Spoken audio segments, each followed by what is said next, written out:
ज्या बेसिक ह्याच्यात spelling mistake आहेत, म्हणजे पुढचा विचार तो सोडा, स्पेलिंग मिस्टेक पहिलं करेक्ट करा. मार्केटवाड़ी जाने वाले हैं, महिलांचा अवमान आहे का? लाडकी बहीण सिग्नेचर योजना होती सरकारची. मला वाटतं हा महिलांचाच अपमान आहेच, पण असे लोक जर पेपर सेट करत असतील तर हा महाराष्ट्राचा देखील अपमान आहे. आणि जे लोक आपल्या महाराष्ट्राची सेवा करतात, जे विद्यार्थी त्याच्यावर बसतात, त्यांचा पण अपमान. बिलकुल बिलकुल. राज ठाकरेंनी महायुती यावं, आम्ही त्यांना सोबत घेऊ. असा पेपर सेट करणारी कारवाई झाली पाहिजे का? डेमोक्रेसी स्ट्रेंथन हो रही है.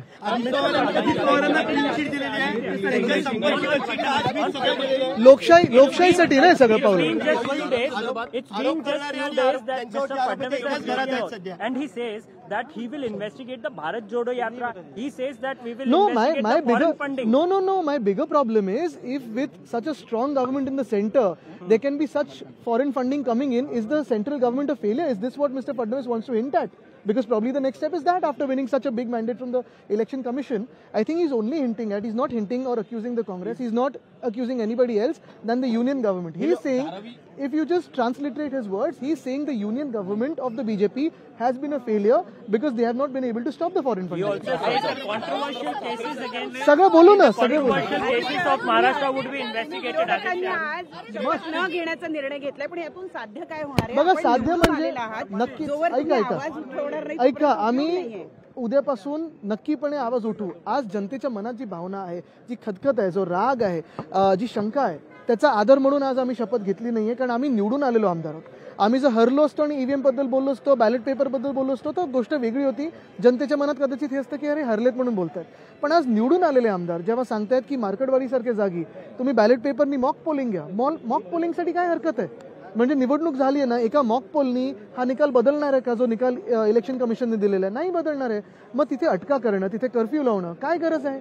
आणि आमचा विषय हाच आहे की आज लोकशाहीमध्ये जी लोकशाहीची हत्या सुरू आहे त्याच्या विरोधात आम्ही हा निषेध म्हणून आज शपथ घेतली नाही. शपथ आपण तुम्हाला सांगू लवकर. पण महत्वाची गोष्ट हीच आहे की आज आपण पाहतोय की लोकशाहीची हत्या ही डोळ्यात देखत झालेली आहे. तर आदित्य ठाकरेंची प्रतिक्रिया समोर आलेली आहे. दरम्यान लोकशाहीची हत्या झालेली आहे आणि मॉकपोल का घेऊ दिला जात नाहीये मार्केटवाडीमध्ये, असा सवाल त्यांनी उपस्थित केला. याशिवाय एमपीएससीच्या प्रश्नपत्रिकेमध्ये एक वादग्रस्त प्रश्न उपस्थित करण्यात आला होता, विचारण्यात आला होता विद्यार्थ्यांना. तो म्हणजे मुली शिकतायत त्याच्यामुळे प्रजनन क्षमता कमी झाली आहे का, असा सवाल होता. आणि त्यामुळे राज्यभरातून संताप व्यक्त केला जात असतानाच त्यावर आदित्य ठाकरेंनी ही प्रतिक्रिया दिली. ब्रदरहूड सिस्टरहूड सगळं पाडून एक परिवार म्हणून काम करणं गरजेचं आहे. टोकाटोकीचं भूमिका न घेता लोकशाही बळकट करण्यासाठी, महाराष्ट्राला पुढे नेण्यासाठी काम करावं ही मनापासून इच्छा आहे. पण जिथे सुरुवातच होते जिथे मार्केटवाडीमध्ये आपण पाहतो अटका सुरू झाल्यात. काल रात्री 20 लोकांना अटका झाल्यात, कर्फ्यू लागलाय. तर कसं काम पुढे न्यायचं जनतेने? आपण आणि वरून दोन्ही आहेत. काय वातावरण, हवामान कसं असेल? खूप चांगलं असेल. चलो आता बस.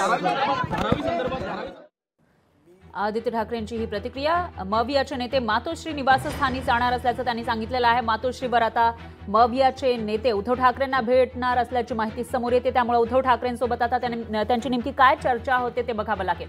मवियाचे एकूण आमदार आहेत 49 हे आमदार आहेत आणि ते आता उद्धव ठाकरेंची भेट घेणार असल्याची माहिती समोर येते.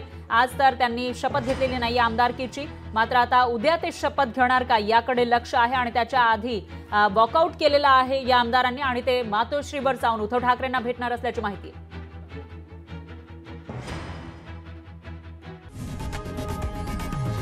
लोकशाही मराठी ऐका, पहा, जागरूक रहा.